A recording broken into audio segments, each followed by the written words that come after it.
நான் தான் சந்தியா, உன்னோட ஸ்டெப் சிஸ்டர். ஓ நோ, தங்கச்சின்னு சொல்லிடாத. என் ஃப்ரெண்ட்ஸ் கேட்டா கிண்டல் பண்ணுவாங்க. அதனால இன்னையிலேருந்து நான் தான் இந்த வீட்டு சின்ன முதலாளி. அப்புறம் நீ நீ என் வேலைக்காரி, ஓகேவா? இப்போ என்னோட ஃபர்ஸ்ட் ஆர்டர் செய். இந்த பாக்ஸ் ஓபன் பண்ணு. உனக்கு ஒரு சர்ப்ரைஸ் இருக்கு. பாட்டி பாட்டி பாட்டி, என்னை காப்பாத்துங்க. பாட்டி பாட்டி, என்னை காப்பாத்துங்க. கல்கி, உனக்கு ஒண்ணும் இல்லையே செல்லம். பாட்டி பாட்டி, உன் அப்பா என்னை இனிமே இந்த வீட்ல இருக்க விட மாட்டான். ஆனா நான் போறதுக்கு முன்னாடி உங்க அம்மா உனக்காக ஒண்ணு விட்டுட்டு போயிருக்கா. இது உன்கிட்ட குடுக்கணும்னு நினைக்கிறேன்.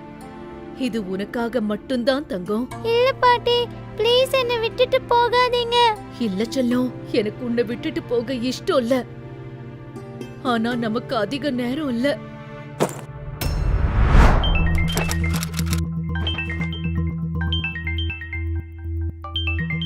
Hello, come in.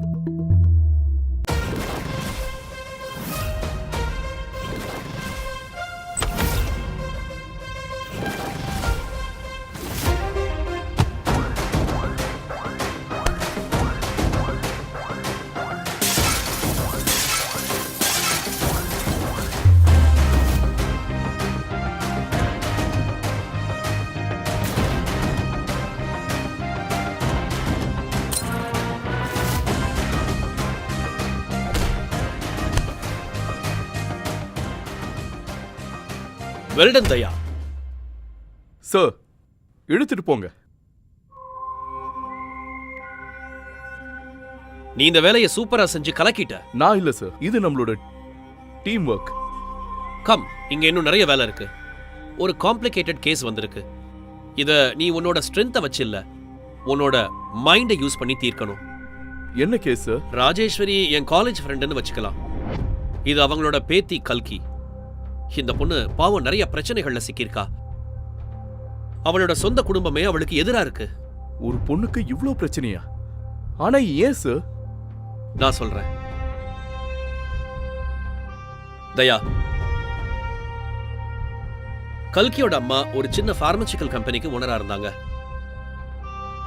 இப்போ அந்த கம்பெனில அப்படி என்னதான் இருக்கோ தெரியல. பெரிய பணக்காரங்க, அரசியல்வாதிகள்னு, ஏன் அண்டர்வேர்ல்ட் கூட அதை நோட்டமிடுது. அதையெல்லாம் விடு. கல்கியோட சொந்த அப்பாவே அந்த கம்பெனியை அபகரிக்க பார்க்கறான். அப்ப நாம உடனே ஆக்ஷன் எடுக்கணும் சார். நாம ஆக்ஷன் எடுப்போம் தயா. ஆனா நம்ம ஸ்ட்ராட்டஜியை மாத்தணும். முதல்ல நமக்கு கல்கியோட ஸ்டோரி முழுசா தெரியணும். சார், கல்கியோட ஸ்டோரி எங்க ஆரம்பிக்குது? இந்த கதையோட முதல் முடிச்சு நமக்கு எங்க கிடைக்கும்? சென்னையில.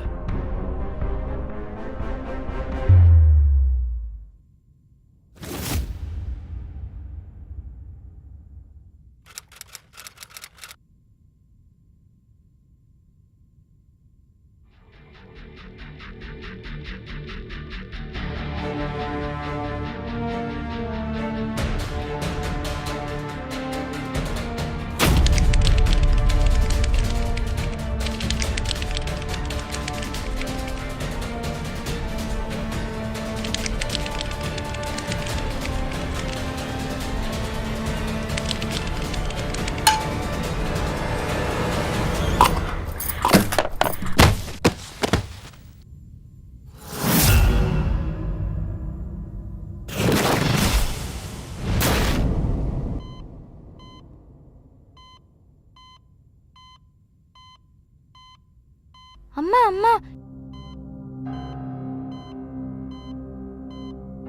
அம்மா அம்மா, எந்திரிங்க. அப்பா திரும்பவும் அவளை கூட்டிட்டு வந்துட்டாரு. அவ உங்க ரூம்ல அப்பா கூட இருக்கா. அம்மா ப்ளீஸ் எந்திரிங்க. எனக்கு இதெல்லாம் சுத்தமா பிடிக்கல. அவங்கள வெளியே துரத்துங்கம்மா, ப்ளீஸ் எந்திரிங்க. 8 வயது சிறுமி கல்கி படுக்கையில் கிடந்த தன் தாயை தொட்டு எழுப்ப முயன்றாள். ஆனால் இன்று அவள் தாய் பானுமதி கண்களை கூட திறக்கவில்லை. செவிலியர் அந்த இயந்திரத்தில் பட்டன்களை அழுத்துவதை கண்ட கல்கி தானும் அதை செய்தால் ஒருவேளை தன் தாய் எழுந்து பேசுவாள் என்று நம்பி அழுத்தினாள். ஆனால் எதுவுமே நடக்கவில்லை.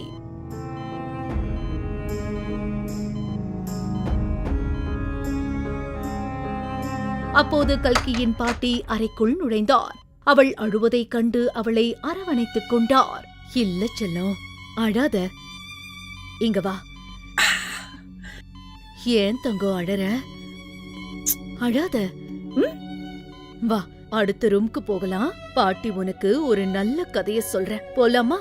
அழாத தங்கம். பாட்டி கல்கியின் காதுகளை தன் கைகளால் மூட முயன்றார். ஆனால் கல்கியின் பொறுமை எல்லை மீறியது. போகாத, அங்க போகக்கூடாது, வேண்டாம் வேண்டாம். கல்கி வேகமாக மாடியில் உள்ள அறைக்கு ஓடினாள். ஆனால் அங்கிருந்த காட்சி அவளை அதிர்ச்சியில் ஆழ்த்தியது.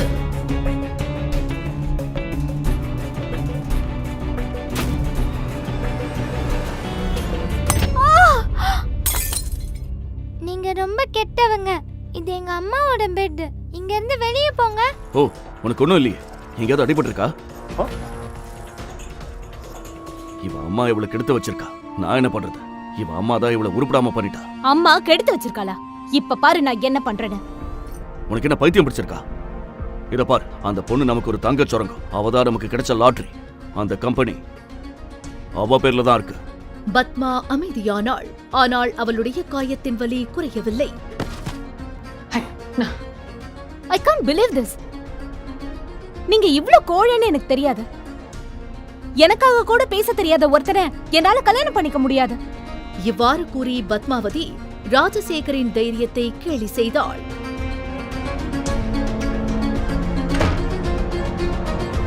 ஆத்திரமடைந்த ராஜசேகர் கல்கியை நோக்கி பாய்ந்தான். அப்பா, அவளை விடுங்க ராஜசேகர். என்ன பண்றீங்க? நீங்க அப்பாவா இல்ல கொலைகாரனா? பெத்த புள்ளைய யாராவது இப்படி அடிப்பாங்களா?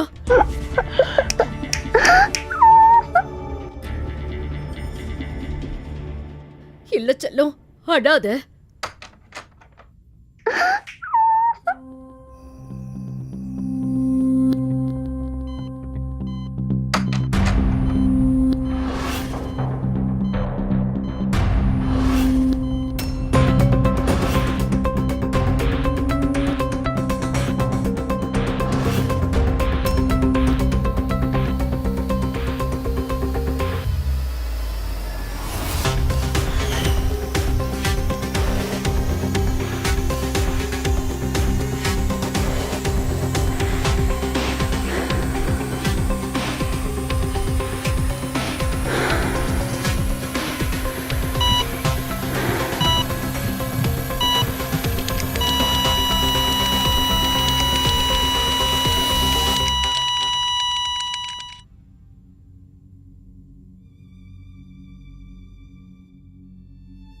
கல்கியிடம் பேசுவதற்கு யாரும் இல்லை. அவள் தன் பொம்மையை கட்டி அணைத்துக் கொண்டாள். ஆனால் திடீரென்று அவளுடைய அறைக்கதவு திறக்கப்பட்டது. தன் தந்தை வெளியே நிற்பதை கண்டாள். அப்பா தன்னிடம் மன்னிப்பு கேட்கவும் வெளியே அழைத்து சென்று ஐஸ்கிரீம் வாங்கி தரவும் வந்திருப்பார் என்று கல்கி நினைத்தாள். அப்பா, உங்க அம்மா இறந்துட்டா.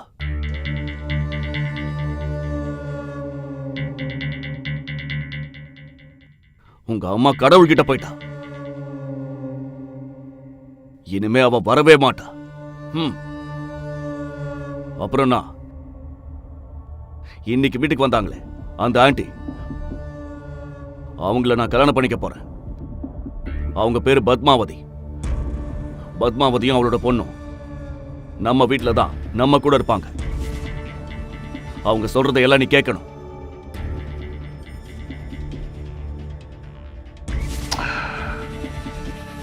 இப்போதைக்கு உன்னை ரோட்ல தூக்கி போட முடியாது. உனக்கு கல்யாணம் ஆகிற வரைக்கும் நான் உன்னை பார்த்துப்பேன். அதுக்கப்புறம் உன்னை என்ன பண்ணணுங்கிறத உன் புருஷன் பார்த்துப்பான்.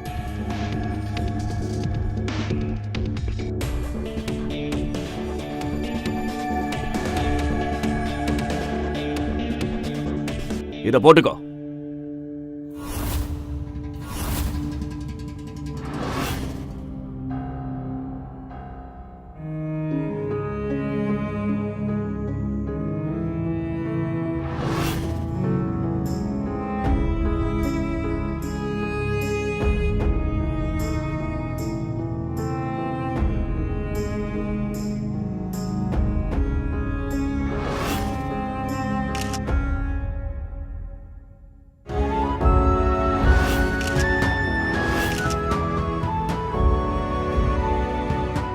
தாயின் மரணம் பெரிய துயரமா அல்லது தந்தை மற்றும் சித்தி குடுமைகளுக்கிடையே உயிர் வாழ்வது பெரிய துயரமா என்று கல்கியால் புரிந்து கொள்ளவே முடியவில்லை.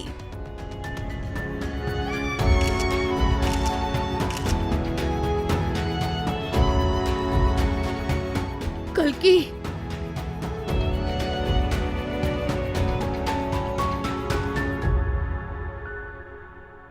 அம்மா!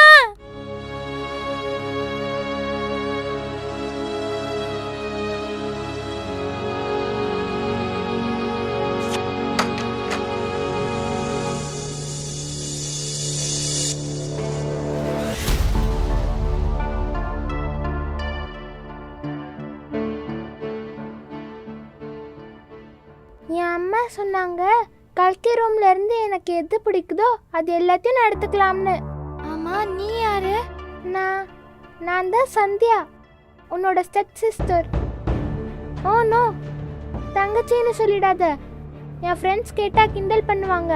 அதனால இன்னையில இருந்து நான் தான் இந்த வீட்டு சின்ன முதலாளி.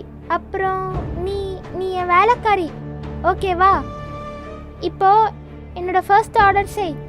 இந்த பாக்ஸ் ஓபன் பண்ணு, உனக்கு ஒரு சர்ப்ரைஸ் இருக்கு.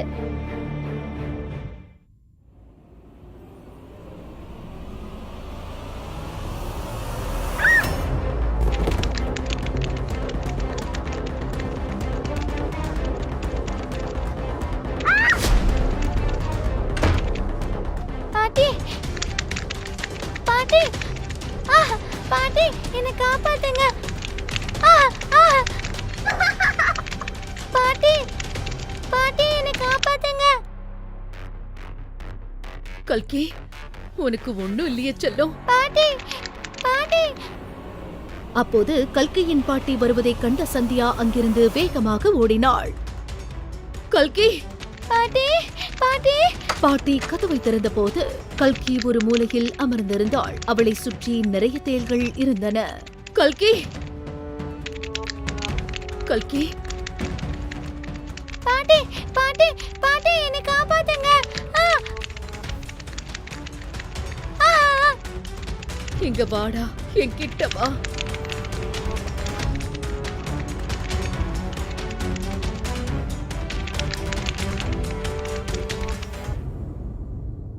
உட்காரு கண்ணா.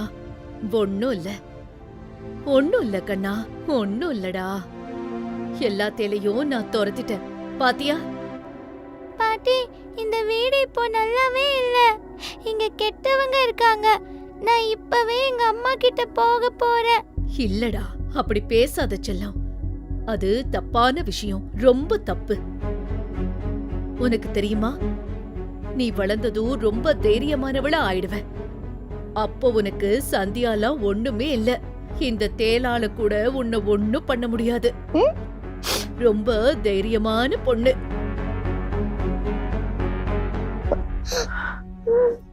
பாருடா தங்கம், உன் அப்பா என்னை இனிமே இந்த வீட்ல இருக்க விட மாட்டான்.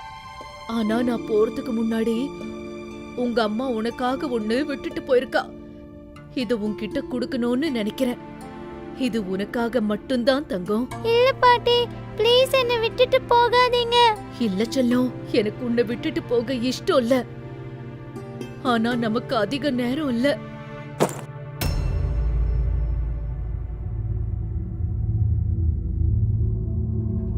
நீங்க எங்களுக்கு செஞ்ச சேவை போதும். உங்க பானுமதி தான் போயிட்டால, இப்போ நீங்க கிளம்புங்க. கண்ணா, இந்த நிலைமையில இவளை விட்டுட்டு நான் எப்படி போவேன்? அவ அப்பா இன்னும் உயிரோட தான் இருக்கான். அவளை பத்தி நீங்க கவலைப்பட வேண்டாம். பிரபா, எங்களோட திங்ஸ் எல்லாம் எடுத்துட்டு போ. ப்ளீஸ். பாட்டி, பாட்டி. கிளம்புங்க ப்ளீஸ், சீக்கிரம்.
இப்போது பத்மாவதி மற்றும் சந்தியாவுக்கு எந்த கட்டுப்பாடும் இருக்கவில்லை.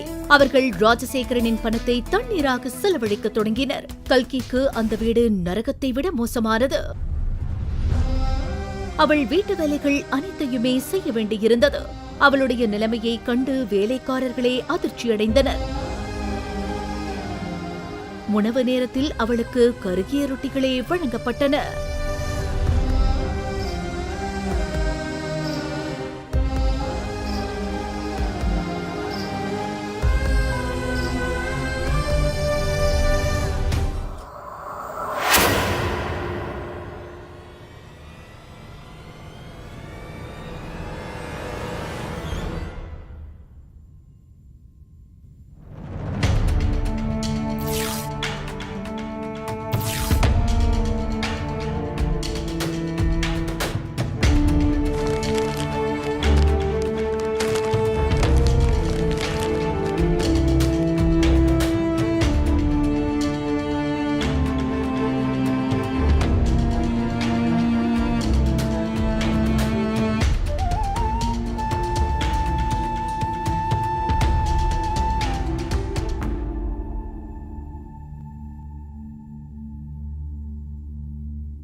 ஆனால் பத்மாவதி அதோடு நிற்கவில்லை. கல்கி தன் மகள் சந்தியாவை விட பல மடங்கு அழகாக இருந்தால் அந்த உண்மை பத்மாவதியை நிம்மதியாக இருக்க விடவில்லை. இந்த பொறாமையினால் பத்மாவதி ஒரு கொடூரமான திட்டத்தை தீட்டினாள். அது சாத்தானையே வெட்கப்பட வைக்கும். கல்கிக்கு உணவுக்கு பின் மாத்திரைகள் கொடுக்கப்பட தொடங்கின. சில நேரங்களில் சிகப்பு, மஞ்சள், பச்சை அல்லது நீல நிற மாத்திரைகள். அவளுக்கென்று அதிக எண்ணெய் ஊற்றி சமைக்கப்பட்ட தனி உணவு தயார் செய்யப்பட்டது.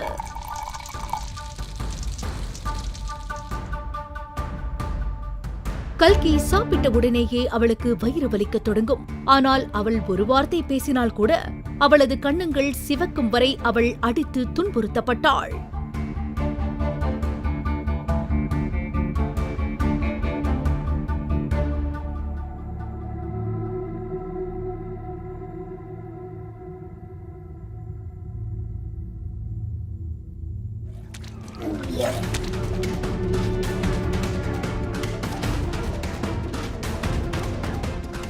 என்னானது கல்கிக்கு? பானுமதியை கொன்றது யார்? இன்னும் எத்தனை வலிகளை இந்த பிஞ்சு குழந்தை தாங்கிக் கொள்ளும்? இந்த அரக்கியிடமிருந்து கல்கியை காப்பாற்றப் போவது யார்? பெற்ற மகளுக்கு நடக்கும் அநியாயத்தை தந்தை கண்டுகொள்ளாமல் இருப்பது ஏன்?